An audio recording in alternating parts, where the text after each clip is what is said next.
बिस्मिल्लाहिर्रहमानिर्रहीम। अस्सलाम वालेकुम। उर्दू की क्लास में खुशामदीद। ये टीचर्स, आज हम बच्चों को एक नए कॉन्सेप्ट की तरफ लेके चल रहे हैं जिसमें हम उनको उर्दू के वो हरूफ तहजी के बारे में बताएंगे जिनको शरारती नौ कहा जाता है। और बच्चों, इनको शरारती नौ किस लिए कहा जाता है ये आपको टीचर बताएंगी आज के सबक में। और आपने इन शरारती नौ हरूफ तहजी को खूब अच्छे तरीके से पहचान लेना है।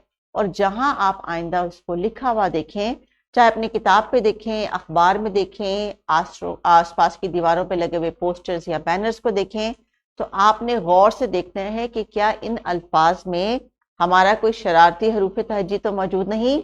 जी हाँ टीचर्स, आज के लेसन के लिए हमने इनको हरूफ तहजी वो जिनको शरारती कहा जाता है, और ये कितने हैं, ये 9 हैं, यानी 9 हैं। जी हाँ, 9 फिंगर्स हैं ना आपके पास। तो टीचर्स, आज आपने क्या करना है, मैं एक आपको छोटी सी एक्टिविटी बता रही हूँ बच्चों की। फिंगर टिप्स पे यहाँ पे आप अपने पेन से 9 उंगलियों के ऊपर इन 9 हरूफ तहजी को लिख दीजिए घर जाने से पहले। और जब ये घर जाएंगे, रास्ते में इनको दोहराते हुए जाएंगे, और घर जाके जाते अपनी मामा को अपने फिंगर्स पे दिखाएंगे कि आज हमने इन शरारती 9 के बारे में बातचीत की है। सो टीचर्स, पढ़ाई से कबल आपने कुछ अशिया जो खास तौर पे शरारती नौ वाले हरूफ से के इब्तदा में या दरमियान में या आखिर में आती हैं, उनके बारे में बातचीत करनी है।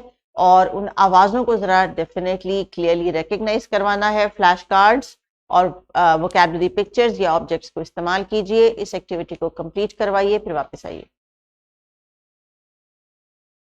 जी बच्चों, अब देखते हैं कि क्या आपसे जो टीचर ने डिस्कशन की है उसमें आपको तमाम हरूफ तहजी याद आ गए ना।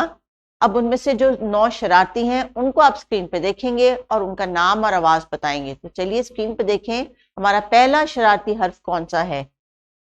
अलिफ, अ, दाल, द, डाल, ड, जाल, ज, रे, र, रे, ड़, जे, ज, जे, ज,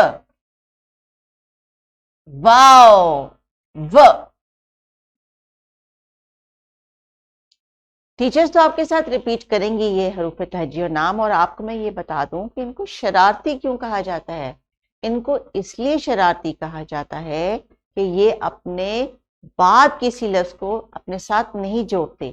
आपको पता है ना कि उर्दू में हरूफ तहजी एक दूसरे के साथ जुड़ते हैं, तब आवाज बनाते हैं और अल्फाज बनाते हैं। लेकिन ये हरूफ तहजी बहुत शरारती हैं, ये अपने बाद किसी को नहीं जोड़ते। मिसाल के तौर पे, अगर किसी का नाम है वर्दा आपकी क्लास में, तो वर्दा के नाम में आप देखें 1, 2, 3 शरारती हरूफ आते हैं। हर हर्फ अलहदा अलहदा लिखा जाता है। अगर आप लिखते हैं बारिश, तो बारिश के लिए बा, र, श। ये देखिए एक और शरारती हरूफ तहजी बिल्कुल अलहदा है। बा लिखने के लिए हमने ब और अलिफ का इस्तेमाल किया, लेकिन रिश लिखने के लिए रे ने कहा भाई मेरे साथ तो कोई नहीं जुड़ेगा, मैं तो अलहदा ही रहूंगा। तो टीचर्स, अब आपने इनको रिकग्निशन करवानी है मुख्तलिफ अल्फाज लिख के बोर्ड के ऊपर या फ्लैश कार्ड की मदद से।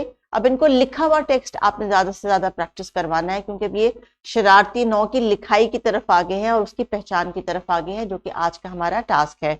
इसलिए टीचर्स, जब आप इनको कुछ चीजों के नाम बोर्ड पे लिख के देंगी, जैसे मैंने आपको बारिश और वर्दा की एक मिसाल दी, आपने इनको पहाड़, आड़ू, जूती जैसे मुख्तलिफ अल्फाज इनको लिख के दिखाने, और फिर इनसे कहना है कि जितने भी शरारती हरूफ इन्होंने देखे हैं उनको उन्होंने पहचानना है, और ये देखना है कि हरूफ तहजी में ये कहाँ कहाँ पे मौजूद हैं।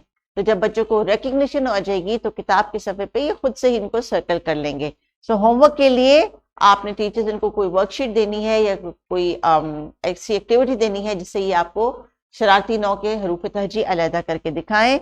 आपके लिए इंस्ट्रक्शंस जो दी गई हैं उन्हीं के मुताबिक मैंने आपसे एक एक्टिविटी करवाई। वर्कशीट टीचर डिस्क्रिप्शन बॉक्स में अलहदा से लिखाई के लिए दी गई है। इसमें सिर्फ आपने शरारती नौ की लिखाई करानी है। अभी अल्फाज हम इनको सिर्फ पढ़ना और देखना वो सिखा रहे हैं, ताकि उसमें ये रिकग्नाइज कर सकें कि साउंड ये अलग रहती है, यानी ये आवाज़ बाकी आवाज़ों के साथ सिर्फ बोलने में जुड़ती है, लिखने में नहीं। अपना ख्याल रखिए। अल्लाह हाफिज।